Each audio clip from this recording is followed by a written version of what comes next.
அதாவது எண்கணிதம், எண்ணிற்கும்.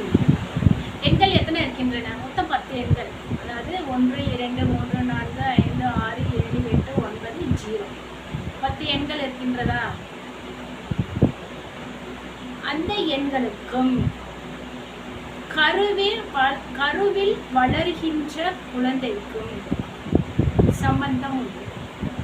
எவ்வாறு சம்பந்தம்னு பார்த்தா, முதல் வருடம், முதல் மாதம், கருவில் வளர்கின்ற முதல் மாதம் குழந்தை எப்படி இருக்குன்னா,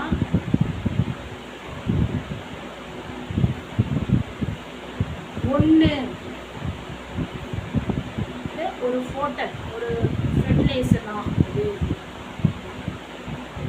ஒரு ஃபியூசன் நடக்கும்போது, ஓவம் இருக்கு பார்த்தீங்களா, அந்த ஓவத்தில் போகக்கூடிய சலைவா ஆனது உள்ள போய் அந்த கருமுட்டையின் ஷேப் ஒரு மாதத்துல எப்படி இருக்குன்னா 1 அப்படிங்கிற மாதிரி இருக்கும். 2ஆம் மாதத்தில் அதோடைய ஷேப் கொஞ்சம் மாறுபட்டு 2 அப்படிங்கிற எண்கணிதப்படி 2 அப்படிங்கிற மாதிரி இருக்கும். 3ஆவது மாதத்தில் கொஞ்சம் மாறுதலாகி 3 அப்படிங்கிற ஷேப்ல இருக்கும்.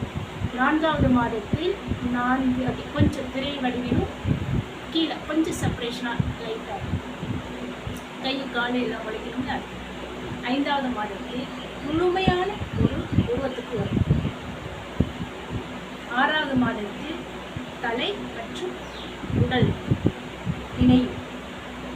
7ஆவது மாதத்தில் கொஞ்சம் வளைந்த உருவமாக தோன்றும். 8ஆவது மாதத்தில் தலை, கை, கால்கள் 2 பின்னிக் கொள்ளும். 9ஆவது மாதத்தில் பூரணமடை. 10ஆவது மாதத்தில் தாயிடமிருந்து சேய் விடுபடும். எண்ணிற்கும் கருவில் வளர்கின்ற குழந்தைக்கும் இடையேயான தொடர்பு.